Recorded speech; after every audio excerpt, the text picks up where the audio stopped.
Oke,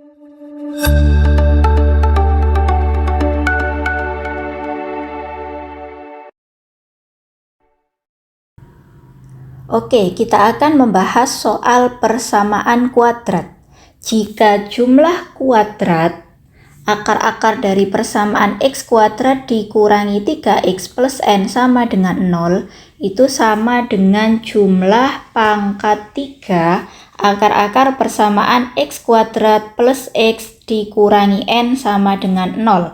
Yang ditanyakan adalah nilai n. Oke, kita misalkan persamaan yang pertama ini memiliki akar A dan B. Nah, kita tahu bahwa sifat pada akar persamaan kuadrat, jumlah penjumlahan dari kedua akarnya itu min B per A. Min B-nya kan 3.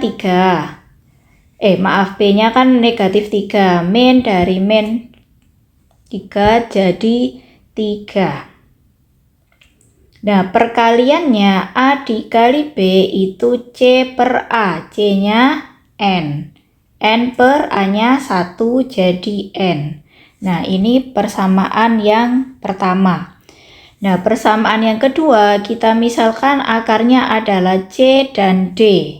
Maka penjumlahannya C plus D itu min B per A, B-nya 1 jadi negatif 1, C kali D-nya C per A, C-nya min N, hanya 1. Oke, itu sifat dari akar persamaan kuadrat.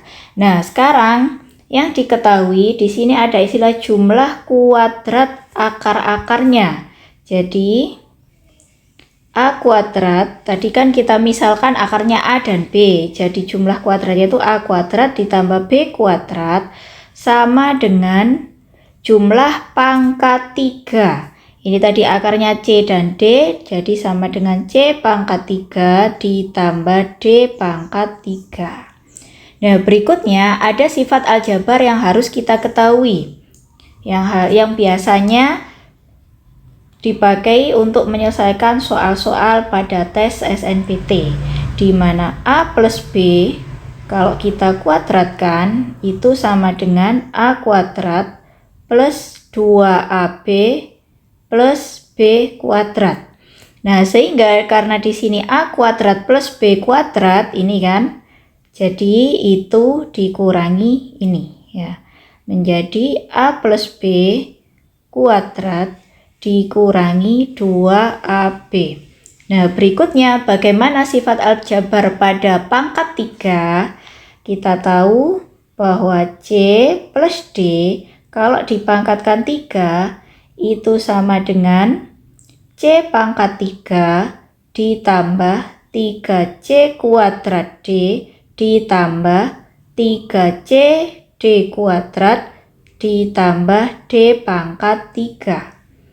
Nah, karena yang di sini C pangkat 3 ditambah D pangkat 3, maka artinya ini kan ya C pangkat 3 ditambah D pangkat 3, maka artinya C plus D pangkat 3, tutup kurungnya, dikurangi, ini bisa kita sederhanakan hukum distributif menjadi 3, C D-nya saya keluarkan.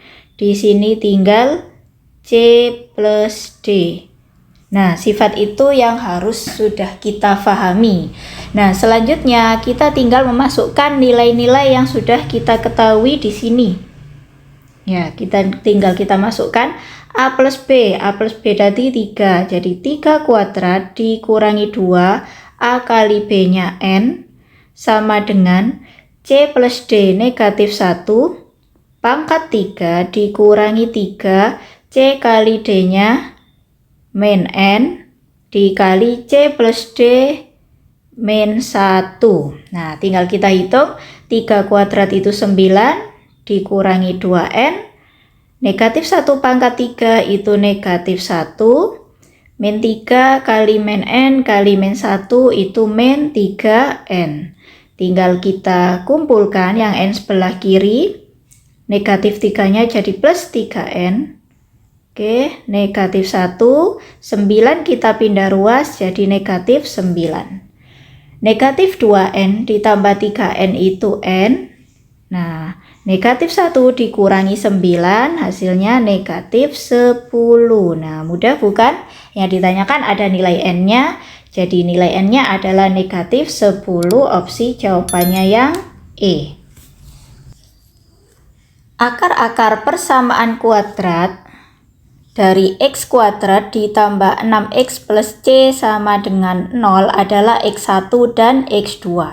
Jika u dan v adalah akar-akar persamaan kuadrat, x kuadrat dikurangi x1 kuadrat ditambah x2 kuadrat x plus 4 sama dengan 0, serta ada diketahui u plus v sama dengan u kali v, maka x1 pangkat 3 x2 ditambah x1 kali x2 pangkat 3 hasilnya berapa?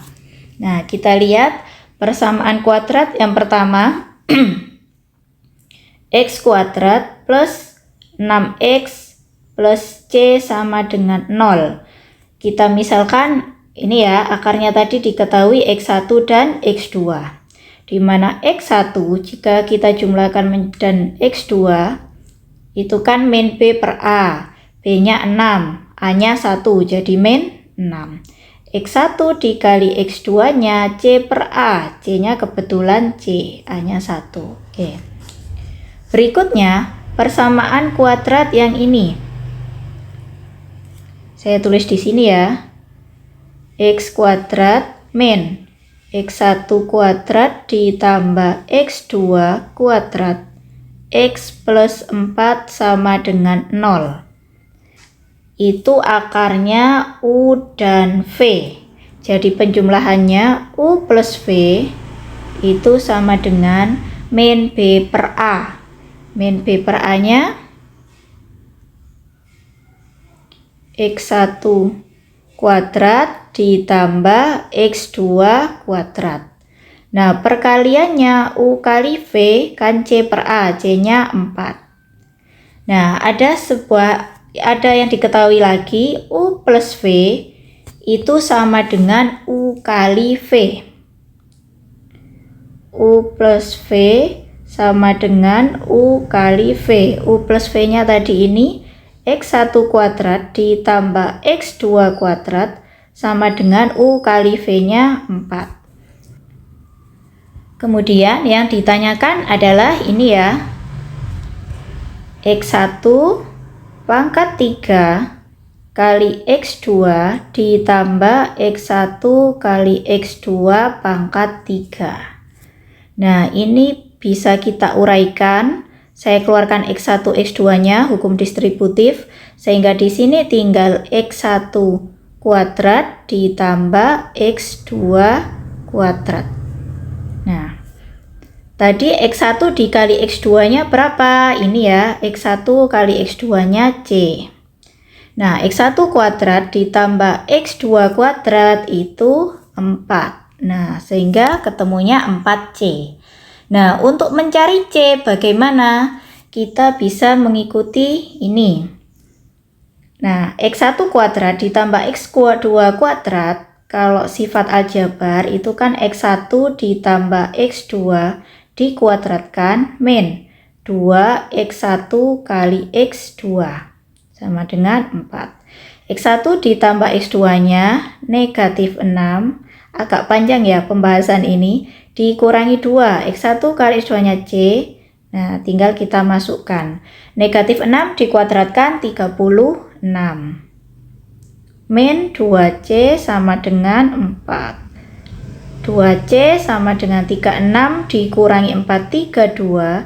Jadi C-nya sama dengan 16. Nah, tinggal kita masukkan ke sini. Kita substitusikan C kali 4, di mana C-nya adalah 16. Kita kalikan 4, ketemu hasilnya adalah 64. Nah, setelah perjalanan yang begitu panjang, akhirnya kita menemukan jawabannya. Opsinya adalah yang D.